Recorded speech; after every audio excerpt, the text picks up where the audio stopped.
8월 26일 아침 새벽 예배 시간입니다.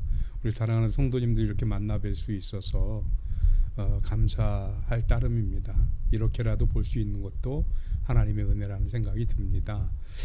오늘 8월 26일 함께 나누고자 하는 말씀은 신명기 26장 1절부터 4절까지 말씀으로 지킬 것은 지켜줘라 라는 제목으로 하나님 말씀 나누겠습니다.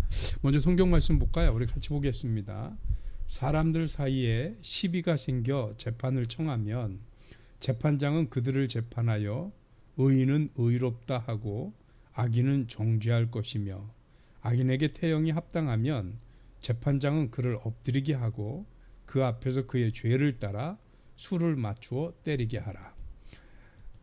40까지는 때리려니와 그것을 넘기지는 못할지니 만일 그것을 넘겨 매를 지나치게 때리면 내가 내 형제를 경히 여기는 것이 될까 하노라. 곡식 떠는 소에게 망을 씌우지 말지니라. 아멘. 오늘 이 말씀 가지고요, 지킬 것은 지켜줘라 라는 제목으로 하나님 말씀 나눌 텐데요. 어저께 제 그 얼굴 모습 없이 말씀만 나가니까 어떠셨나 모르겠어요. 사실 좀 아직도 어색하고 좀 부담스러워서 그런데 오늘은 좀 못생겼지만 용기를 내서 여러분들 앞에 이렇게 또 섰습니다. 오늘 성경 말씀은 사실은 사람이 세상을 살다 보면 인간사라는 게 이런 일 저런 일 많잖아요. 그런데 좋은 일만 있으면 좋은데 살다 보면 좋은 일도 있지만 안 좋은 일도 있고요. 갈등도 있을 수 있고 분쟁도 있을 수 있습니다. 그런데 사람이 갈등과 분쟁이라는 것이 잘 해결되지 않으면 그럼 우리는 어떠냐면 그 해결되지 않는 갈등 때문에 서로 싸우고 뿐만 아니라 그 싸움 때문에 상처를 받기도 하고 쉽게 말하면 더 심한 경우에 서로 상하게 하기도 합니다. 그거는 인간적이지 않죠. 이성적인 인간의 모습은 아닙니다. 그래서 하나님은 이성적으로 대하라는 거예요. 인간적으로 우리 인간들의 생각이 있으니 어떻게 하냐? 재판을 받아라 라고 얘기를 한다는 것입니다. 그래서 오늘 성경에 보면 얘기를 하시는 겁니다. 사람들 사이에 시비가 생기면 재판을 청하고, 그리고 재판을 청했을 때 그 재판장은 그 재판을 아주 의롭게 해라. 그래서 의인은 의롭다라고 얘기를 하고 악인은 정죄하고, 이걸 뜨뜻미지근하게 하면 오히려 갈등만 깊어져요. 그러니까 오히려 정확하게 얘기를 해줘라 하는 그런 당부의 말씀입니다. 그리고 만약에 그러는 와중에 악인에게, 즉 나쁜 짓을, 이렇게 뭐 비교해 보면 재판장 입장에도 판단이 되겠죠.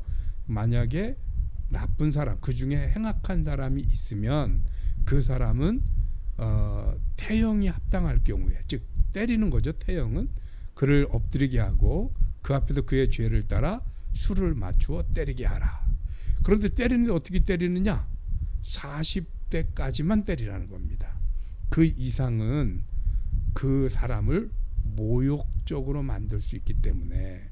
근데 그 당시 제가 이렇게 아까 여러분들 얼핏 보셨을 텐데 이게 뭐냐면, 이게 그때 당시 태형, 즉 때리는 채찍의 그 종류 중에 하나입니다. 다 이렇게 생긴 건 아닌데 그냥 채찍만으로도 어마어마하게 아마 통증이 있었을 텐데요.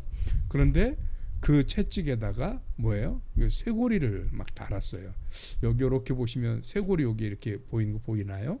이런 거에 있어서 아마 통증이 뭐 몇 배 이상 더 강하지 않을까. 저기 때리면 아마 등이나 살갗에 이렇게 막 파고 들어갔을 것 같아요. 그런데 그런 고통을 주게 되는데, 그 엄청난 태형을 때릴 때 40대까지는 때릴 수 있지만 40이 넘으면 때리지 말아라 라고 오늘 성경 말씀 얘기합니다. 왜 그러냐면 만일 그것을 넘겨서 매를 지나치게 때리면 내가 내 형제를 경히 여기는 것, 다른 말로 하면 모욕하는 것과 같기 때문이다 라고 얘기를 하고 있다는 겁니다. 여러분, 잘못은 할 수 있어요. 그리고 그 잘못한 거에 대해서 책임은 져야 하고 공과 과에 대해서 분명하게 벌할 건 벌하고 상 줄 건 상 줘야 되는 게 맞지요. 그런데 그것과 별개로 최소한의 인권은 지켜줘라.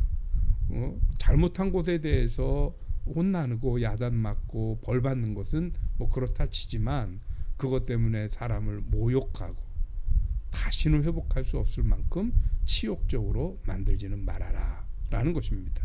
그리고 그 뒤에 우리 성경 말씀 보니까 보너스처럼 한 구절이 더 있는데요. 뭐라고 되어 있냐면 곡식 떠는 소에게 망을 씌우지 말지니라 라고 되어 있습니다. 곡식 떠는 소, 어떤 소입니까? 예, 제가 또 사진을 하나 찾아왔는데 이게 중동아시아 지역의 소들이 곡식을 떠는 장면입니다. 연자맷돌 같은 걸 돌리기도 하고요. 아니면 소가 그 갈고리나 뭐 이런 무거운 거를 가지고 곡식을 밟아서 털기도 합니다. 그런데 이렇게 곡식을 막 밟아서 털다 보면 여기서 떨어지는 곡식 나다를 소들이 먹을 수 있거든요. 근데 그게 아깝다고 저 곡식 모든 것을 다 타작을 하고 떨어주는 소에게 망을 씌워서 못 먹게 한다? 이건 좀 너무 심한 처사가 아니냐라고 하는 겁니다. 그래서 이렇게 하지 말아라. 무슨 말이냐면 우리 그런 말 있잖아요. 우리 뭐 속담에도 떡을 버무리면 콩고물이 묻기 마련인 거지요. 그러니까 저렇게 소들이 수고하고 일하면 물론 사람 먹기 위해서 곡식을 떠는 거긴 하지만 그 소들도 곡식 나다를 먹는 거에 대해서 인색하게 굴을 수는 없는 거죠. 최소한 그 정도는 보장해주고 지켜줘야 된다 하는 그런 얘기가 아닌가 그런 생각을 해보는 겁니다.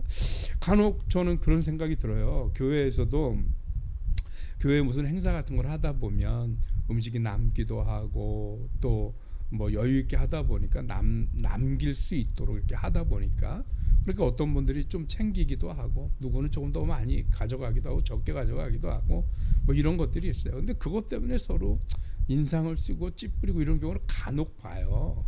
근데 그러지 말자는 거죠. 왜? 그분들이 그 많은 성도들이 먹고 마시고 즐거울 수 있도록 준비하고 수고하고 불 앞에서 애썼잖아요. 그러면 떡을 만졌는데 콩고물이 좀 묻어야지요. 그렇게 그 정도 그분들이 가져가고 또 챙기고 이러는 것 그래 수고했으니 오늘 참 애썼습니다 하는 마음으로 아량껏 베풀어 주자는 겁니다. 제가 극단적인 예를 들었습니다. 그렇지만 이 극단적인 예로 끝나지 않고 우리들의 삶에서 좀 누군가를 대할 때 조금만 더 여유 있게 조금만 더 그 사람의 입장에서 그 사람의 인권이라든가 그 사람의 자존심이라든가 그 사람의 입장이라든가 이런 것들은 좀 지킬 건 지켜주고 인정할 건 인정해 주자 하는 것이 모세의 교훈이 아닌가 싶습니다. 심지어 죄를 져서 매를 때릴 때에도 최소한의 인권은 인정해 주자 하는 게 모세의 말이고 당부입니다. 그런 것처럼 우리들이 신앙생활하고 또 여러 교우들과 또는 주변에 있는 사람들과 교제하고 관계 맺으며 살아갈 때 우리가 그분들에 대해서 때로는 이런저런 갈등과 분쟁 때문에 좀 감정이 상하거나 마음이 다치거나 그럴 수 있어요. 그렇지만 최소한의 인격은 지켜주자. 지킬 건 지켜주자.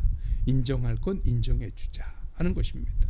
마치 곡식을 떠는 소에게 망을 씌워서는 안 되는 것처럼 서로가 서로를 위해서 살다 보면 한다고 하는 것인데 더러는 우리 마음에 안 드는 그런 경우가 있을 수 있거든요. 그럴 때 인정할 건 인정해주고 그렇게 살아가는 게 뭐냐? 가나안의 모습입니다. 그게 가나안에서 살아가는 법입니다. 즉 우리 성도의 살아가는 법이 바로 그런 겁니다.